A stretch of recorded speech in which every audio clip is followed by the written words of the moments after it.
Hello, in this video we will show you the location of the fuse for the steering column function control module on this Peugeot 207. Before I show you the location of the fuses, first I'll show you the location of the main fuse boxes on this Peugeot 207. There is one main fuse box in the engine bay area. It's located right there. This is the engine bay fuse box. There are also a couple of other fuses around the battery. The other main fuse box is the fascia fuse box. It's located right there behind this plastic panel, just underneath the steering wheel. To take out the plastic panel, you put your finger in there and you just pull it out. This is the OBD right there, and here are the fuses for the fascia fuse box.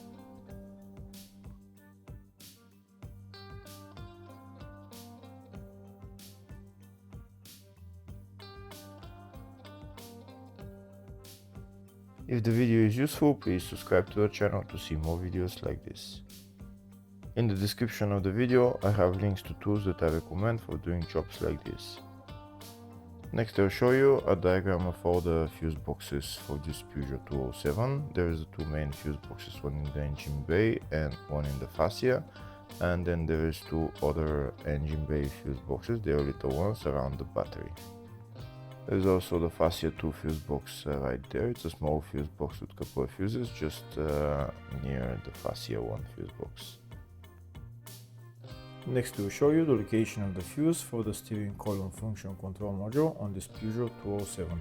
Fuses are located in the fascia 1 fuse box, and the fuses there are F4 and F8. Hopefully the video was helpful. Please like and comment on the video and subscribe to the channel. Thank you.